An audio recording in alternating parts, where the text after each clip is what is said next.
मृत्यु से पहले होने वाला अनुभव।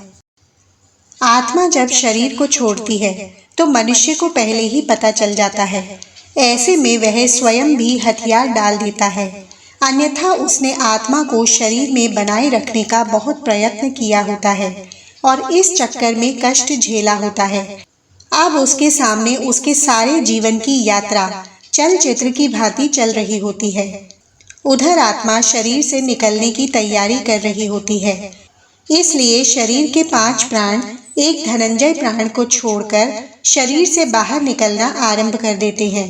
यह प्राण आत्मा से पहले बाहर निकलकर आत्मा के लिए सूक्ष्म शरीर का निर्माण करते हैं, जो कि शरीर छोड़ने के बाद आत्मा का वाहन होता है। धनंजय प्राण पर सवार होकर आत्मा शरीर से निकलकर किसी सूक्ष्म शरीर में प्रवेश कर जाती है। बहरहाल अभी आत्मा शरीर में ही होती है और दूसरे प्राण धीरे धीरे शरीर से बाहर निकल रहे होते हैं कि व्यक्ति को पता चल जाता है। उसे बेचैनी होने लगती है, घबराहट होने लगती है, सारा शरीर फटने लगता है, खून की गति धीमी होने लगती है, सांस उखड़ने लगती है, बाहर के द्वार बंद होने लगते हैं, अर्थात अब चेतना लुप्त होने लगती है और मूर्छा आने लगती है। चैतन्य ही आत्मा के होने का संकेत है और अब आत्मा ही शरीर को छोड़ने को तैयार है, तो चेतना को तो जाना ही है और वह मूर्छित होने लगता है। बुद्धि समाप्त हो जाती है और किसी अनजाने लोक में प्रवेश की अनुभूति होने लगती है। यह चौथा आयाम होता है। फिर मूर्छा आती है। आत्मा को एक झटके से किसी भी खुली हुई इंद्रिय से बाहर निकल जाती है। इसी समय चेहरा विकृत हो जाता है। यही आत्मा के शरीर छोड़ देने का मुख्य चिन्ह होता है। शरीर छोड़ने से पहले केवल कुछ पलों के लिए आत्मा अपनी शक्ति से शरीर को 100% सजीव करती है, ताकि उसके निकलने का मार्ग अवरुद्ध न रहे, और फिर उसी समय आत्मा निकल जाती है और शरीर खाली मकान की तरह निर्जीव रह जाता है। इससे पहले घर के आसपास कुत्ते बिल्ली के रोने की आवाज आती है। इन पशुओं की आंखें अत्यधिक चमकीली होती हैं, जिनसे ये रात को अंधेरे में तो क्या सूक्ष्म शरीरधारी आत्माओं को भी देख लेते हैं। जब किसी व्यक्ति की आत्मा शरीर छोड़ने को तैयार होती है तो उसके अपने सगे संबंधी, जो मृत आत्माओं के रूप में होते हैं, उसे लेने आते हैं और व्यक्ति उन्हें यमदूत समझता है और कुत्ते बिल्ली उन्हें साधारण जीवित मनुष्य ही समझते हैं और अनजान होने की वजह से उन्हें देखकर रोते हैं और कभी कभी भौंकते भी हैं। शरीर के 5 प्रकार के प्राण बाहर निकलकर उसी तरह सूक्ष्म शरीर का निर्माण करते हैं। जैसे गर्भ में थोड़ी शरीर का निर्माण क्रम से होता है, सूक्ष्म शरीर का निर्माण होते ही आत्मा अपने मूल वाहक धनंजय प्राण के द्वारा बड़े वेग से निकलती हुई सूक्ष्म शरीर में प्रवेश कर जाती है। आत्मा शरीर के जिस अंग से निकलती है उसे खोलती तोड़ती हुई निकलती है। जो लोग भयंकर पापी होते हैं उनकी आत्मा मूत्र जल मार्ग से निकलती है। जो पापी भी हैं, पुण्यात्मा भी हैं, उनकी आत्मा मुख से निकलती है। जो पापी कम और पुण्यात्मा अधिक हैं, उनकी आत्मा नेत्रों से निकलती है। और जो पूर्ण धर्मनिष्ठ हैं, पुण्यात्मा हैं और योगी पुरुष हैं, उनकी आत्मा ब्रह्म रंध्र से निकलती है। अब तक शरीर से बाहर सूक्ष्म शरीर का निर्माण हुआ रहता है, लेकिन ये सभी का नहीं हुआ रहता। जो लोग अपने जीवन में ही मोह माया से युक्त हो चुके योगी पुरुष हैं, उन्हीं के लिए तुरंत सूक्ष्म शरीर का निर्माण हो पाता है। अन्यथा जो लोग मोह माया से ग्रस्त हैं परंतु बुद्धिमान हैं, ज्ञान विज्ञान अथवा पांडित्य से युक्त हैं, ऐसे लोगों के लिए 10 दिनों में सूक्ष्म शरीर का निर्माण हो पाता है। हिंदू धर्मशास्त्र में 10 गात्र का श्राद्ध और अंतिम दिन तक मृतक का श्राद्ध करने का विधान है। इसलिए 10 दिनों में शरीर के 10 अंगों का निर्माण इस विधान से पूर्ण हो जाए और आत्मा को सूक्ष्म शरीर मिल जाए। ऐसे में जब तक 10 गात्र का श्राद्ध पूर्ण नहीं हो जाता और सूक्ष्म शरीर तैयार नहीं हो जाता, आत्मा प्रेत शरीर में निवास करती है। अगर किसी कारणवश ऐसा नहीं हो पाता है तो आत्मा प्रेत योनि में भटकती रहती है।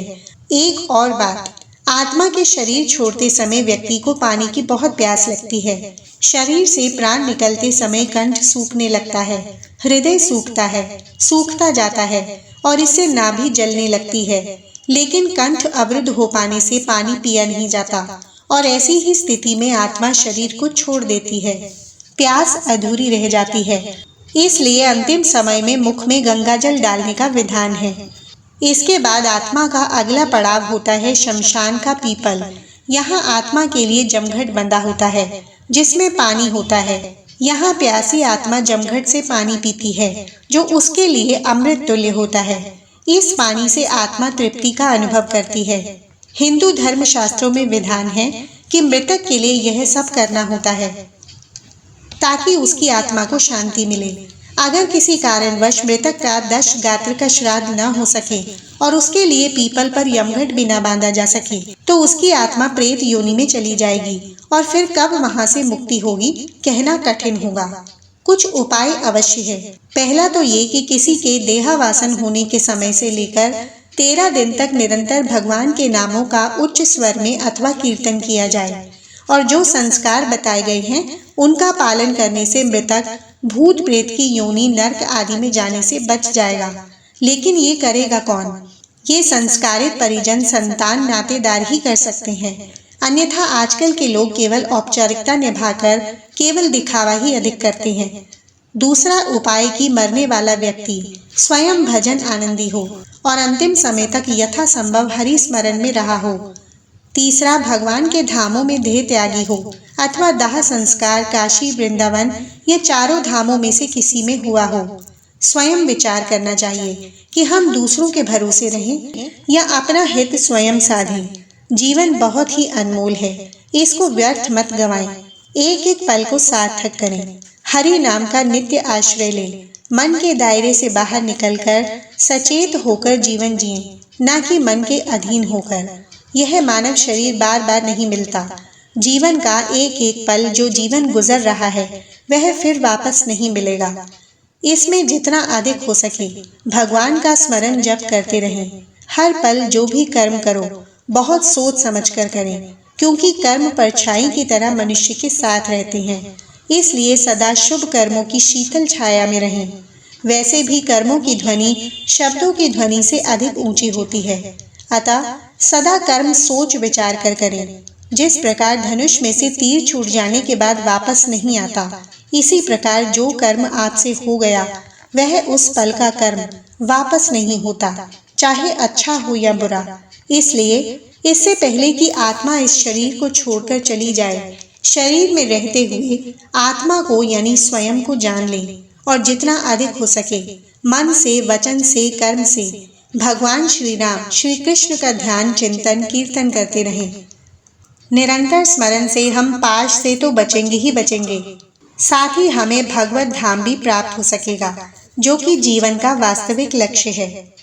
आशा करती हूँ दोस्तों आपको आज की वीडियो अच्छी लगी होगी। वीडियो अच्छी लगी है तो वीडियो को लाइक और शेयर ज़रूर करें और ऐसे ही वास्तु टिप्स और धार्मिक जानकारी के लिए हमारे चैनल को सब्सक्राइब ज़रूर करें। ईश्वर की कृपा आप पर बनी रहे। वीडियो देखने के लिए धन्यवाद।